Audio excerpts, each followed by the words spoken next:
የሚል ድምጽ ነው። ከዛ አይኑ ፈጠጠ። በዛ ሰዓት ላይ ህይወቱ በዛ ሰዓት የተወዳጁ አርቲስት ነጻነት ወርቅነህ ህልፈት ከተሰማ 2 ሳምንታት የተቆጠሩ ሲሆኑ ነገር ግን አሁንም ወዳጆቹ፣ ቤተሰቦቹ፣ አድናቂዎቹ ይህንን እውነት አምነው መቀበል ቢከብዳቸውም ነገር ግን ፈጣሪ ያመጣውን ማንም ሊመልሰው አይችልምና በከባድ ሀዘንና የልብ ስብራት ውስጥ ሆነው ሀዘናቸውን በእንባ እየገለጹለት ቀጥለዋል። ታዲያ ከሁሉም ደግሞ እጅጉን የሚያሳዝነውና ቤተሰቦቹንም ሀዘን ላይ የጣለው ጉዳይ አጋጥሞት የነበረው የጉበት ህመም ምንም እንኳን ከባድ እና ቆየት ያለ ቢሆንም በተለይም የመጨረሻና በህንድ ሀገር የነበረው ህክምና በተሳካ ሁኔታ አልቆ ዶክተሮቹም ያደረጉለት ህክምና መልካም የሚባል ስለነበረ በተሻለ ሁኔታ ላይ ነው ብለን ተደስተን ነበር ያሉት በትላንትናው ዕለት ነፂ ይሰራበት በነበረው እና አሻራውን ባሳረፈበት ኢቢኤስ ቴሌቪዥን እሁድን በኢቢኤስ ላይ ቀርበው የነበሩት የልብ ጓደኛው ብቻ ሳይሆን ወንድሙ ማለት ይቻላል አስናቀ ንጉሴ እንደዚሁም ደግሞ የነፂ ወንድም እና እህቱ ከአሟሟቱ ጋር በተያያዘ ያልተሰሙ እውነታዎችን ተናግረዋል። የአርቲስት ነጻነት እህት የተናገረችው ነገር የብዙዎችን ትኩረት እየሳበ ሆኗል።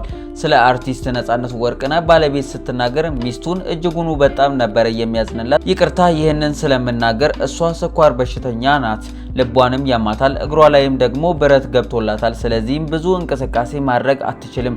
ሁለቱ ልጆቿም ደግሞ አይናቸውን በቅርቡ ኦፕሬሽን ይደረጋሉ። ስለዚህም የአርቲስት ነጻነት ቤተሰቦች ያሉበት ነገር እጅጉኑ አስቸጋሪ ነው። እሷ በሙሉ አቋሟ የምትሰራበት ሁኔታ ላይ አይደለችም። እጅጉኑ በጣም ተጎድታለች። መጨረሻ አካባቢ አንዴ ከሆስፒታል ወጥቶ እዚህ ጋር ስራ ለመስራት ግሉኮሱን ካደረገበት ሲነሳ እንዳትነሳ ስትለው አትወጅኝም እንዴ እኔ ተኝቼ ልጆቼ ምን ይበላሉ ነበር የሚለው እያለች እንግዲህ ባለቤቱ አሁን ላይ ያለችበት ሁኔታ ከባድ እንደሆነ እና በብዙ ሕክምና ውስጥም እንዳለች የአርቲስት ነጻነት እህት እንግዲህ በትላንትናው ዕለት በኢቢኤስ ቴሌቪዥን ላይ ገልጻለች።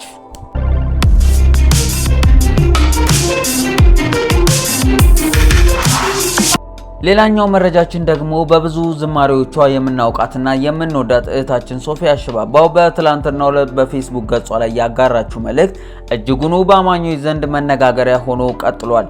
ሶፊያም እንዲህ በማለት ነበረ መልእክቷን ያጋራችው። ከኦርቶዶክሳውያን መምህራን ጋር በመከባበርና በፍቅር ስንጠያየቅ የወንጌል መሰናክል እንደሆንኩ ወይንም እንደተወዛገብኩኝ ተደርጎ በብዙ ወንጌላውያን አማኞች ስድብ፣ የውሸት ውንጀላ፣ ለበጣን አስተናግጃለሁ። ይህም የሆነው በብዙዎች የሚከተሉትን ኦርቶዶክሳውያንን ማዋረድ እንዲሁም ማንኳሰስ አካሄድን ባለመከተሌ ይልቁኑ በፍቅርና በአክብሮት መወያየቴ በመምረጥ ብቻ እንጂ ምንም አይነት አስተምሮ ስህተት ተገኝቶብኝ አልነበረም። ስለ ወንጌል በፕሮቴስታንት ወገኖቼ እሰደዳለሁ ብዬ በህልሜም አስቤ አላውቅም ነበር። ነገር ግን ስብከቴም ዝማሬም ወትሮንም አሁንም ክርስቶስ ነውና ስለ ስሙ ስለተሰደድኩኝ፣ ስለቆሰልኩኝ፣ ከሁሉም ወገኖቼ ስለደረሰብኝ መገፋት ሁሉ ለሱ ክብር ነውና በዚህ ደስ ይለኛል በማለት በትላንትናው ዕለት በፌስቡክ ድረገጿ ላይ አጋርታ ነበረ። ታዲያ ይህንንም ተከትሎ ብዙ ክርስቲያኖች ሀሳብና አስተያየቶቻቸውንም ሲገልጹ ነበረ።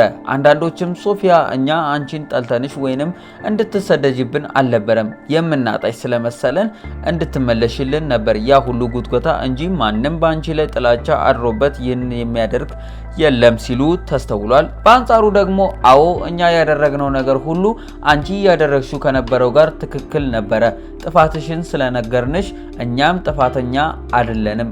አይተን ዝም ማለት አልነበረብንም። ጥፋትሽን እና መመለስ እንዳለብሽ በምትለቂያቸው ቪዲዮዎች ላይም እየገባን እና አንቺንም በምናገኝበት ነገር ሁሉ ወቅሰንሽ ይህንን ደግሞ ትክክልም ነበረ በማለት ሀሳባቸውን አጋርተዋል። እናንተስ በዚህ ጉዳይ ላይ ምን ትላላችሁ? ሀሳብና አስተያየቶቻችሁን በሀሳብ መስጫ ሳጥን ስር ያስቀምጡልን። ውድ የፋሪስ ሚዲያ ቤተሰቦች ለዛሬ ያዝንላችሁ መረጃ ይህንን ይመስል ነበረ። በቀጣይም ለሌላ መረጃ እስክንመለስ ድረስ እናንተም የፋሪስ ሚዲያ ቤተሰቦች ካልሆናችሁ ቤቱን ሰብስክራይብ በማድረግ እንዲሁም መረጃ በፍጥነት እንዲደርሳችሁ የደውል ምልክትን እየተጫናችሁ ቤተሰብ ይሁኑ እንላለን። እንዲሁም ይሄ መረጃ ለብዙዎች እንዲደርስ ላይክ እና ሼር በማድረግ ለብዙዎች ያርሱት እንላለን። ሀሳብና አስተያየቶቻችሁንም በሀሳብ መስጫ ሳጥን ስር ያስቀምጡልን። እኛ በሌላ መረጃ እስክንመለስ ድረስ ከወዲሁ ለመለያየት እንገደዳለን። ቸር ሰንብቱ እያልን ከወዲሁ ተሰናበትን።